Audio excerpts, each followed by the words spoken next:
Hello friends, आज आपण Samoa या देशाची माहिती घेऊया. सामोआ हा ओशनियामधील एक स्वतंत्र द्वीपसमूह देश आहे. तो दक्षिण प्रशांत महासागरात न्यूझीलंड आणि हवाईच्या दरम्यान स्थित आहे. सामोआमध्ये दोन मुख्य बेटे आहेत, उपोलू आणि सवाई. येथे अनेक स्मॉल आयलँड्स आणि एस्लेट्स देखील आहेत. Samoa is a beautiful and fascinating place आहे, जिथे तुम्ही समुद्र किनारे, जंगले, पाणबुडी आणि बऱ्याच काही गोष्टींचा आनंद घेऊ शकता. समोआची स्थानिक संस्कृती समृद्ध आणि मनोरंजक आहे. त्यांचे पारंपरिक नृत्य, संगीत आणि कलाकुसर पाहण्यासारखे आहे. समोआ हे स्नॉर्कलिंग, स्कुबा डायव्हिंग, कायाकिंग आणि सर्फिंग सारख्या ॲक्वेटिक ॲक्टिव्हिटीजसाठी प्रसिद्ध आहे. समूहामध्ये मत्स्योद्योग हा प्रमुख व्यवसाय आहे. येथे आपणास ताजे समुद्री भोजन भरपूर प्रमाणात मिळते. समोआमध्ये शांत आणि आरामदायी वातावरण आहे. येथे आपण धावपळीपासून दूर राहून सुट्टीचा आनंद घेऊ शकता. याशिवाय समोआमध्ये अनेक गोष्टी आहेत,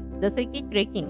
समोआमधील उष्ण कटिबंधीय जंगलातून ट्रेकिंग करून निसर्गाचा अनुभव तुम्ही घेऊ शकता. याशिवाय ज्वालामुखी. समोआमध्ये अनेक ज्वालामुखी आहेत. त्यांची भव्यता पाहण्यासाठी तुम्ही या ठिकाणांना भेट देऊ शकता. समोआच्या समुद्रात रंगीबेरंगी मासे आणि कोरल पाहण्यासाठी तुम्ही स्नॉर्कलिंग करू शकता. समोआतील स्थानिक बाजारपेठांना भेट देऊ शकता. या बाजारपेठांमध्ये हस्तकला, कपडे आणि सोव्हिनियर खरेदी करू शकता. तसेच समोआमध्ये पारंपरिक नृत्य आणि संगीत कार्यक्रम आयोजित केले जातात. त्यांना उपस्थित राहून स्थानिक संस्कृतीचा तुम्ही अनुभव घेऊ शकता.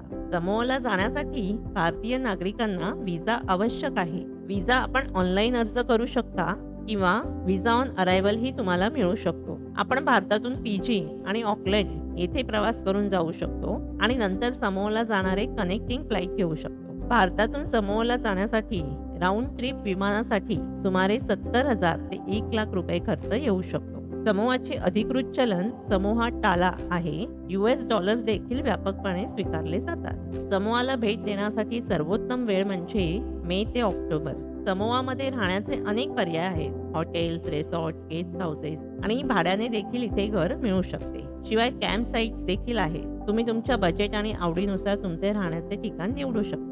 समोआमध्ये अनेक लक्झरी हॉटेल्स आणि रिसॉर्ट्स आहेत. त्यांच्याकडे खाजगी समुद्र किनारे, स्विमिंग पूल्स आणि स्पा आहे. हे पर्याय थोडे खर्चिक असू शकतात, परंतु तुम्हाला जर एक खास अनुभव घ्यायचा असेल तर हे उत्तम ऑप्शन आहे. गेस्ट हाऊसेस हे राहण्याचं एक परवडणारं ऑप्शन आहे, जिथे सामान्यतः स्थानिक कुटुंबांनी चालवले जाते आणि अधिक घरासारखे वाटते. तुम्ही येथे स्वयंपाकघरही यूज करू शकता आणि स्वतःचं जेवण स्वतः बनवू शकता. जर तुम्ही दीर्घकालीन राहण्याचा पर्याय शोधत असाल तर भाड्याने घर घेणे हे उत्तम पर्याय आहे. भाड्याने घर घेऊन राहण्यामध्ये तुम्ही तेथील स्थानिक अनुभव घेऊ शकता. तसेच साहसी प्रवासींसाठी समूहामध्ये अनेक कॅम्प साईट्स आहेत. ते समुद्र किनाऱ्यावर किंवा जंगलात स्थित असू शकते आणि टेंट किंवा बंगल्यांमध्ये राहण्याची जागा देतात. समोआ हे खवय्यांचे स्वर्ग आहे. तुम्ही येथे विविध प्रकारचे ताजे समुद्री खाद्यपदार्थ, उष्णकटिबंधीय फळे आणि भाज्यांचे भरपूर स्वादिष्ट पदार्थ चाखू शकता. पुकुसा, कच्चे मासे आणि नारळाच्या दुधाने बनवलेली ही एक पारंपरिक डिश आहे. टारो हे एक रूट वेजी जे सामान्यतः उकडलेले किंवा बेक केलेले असते.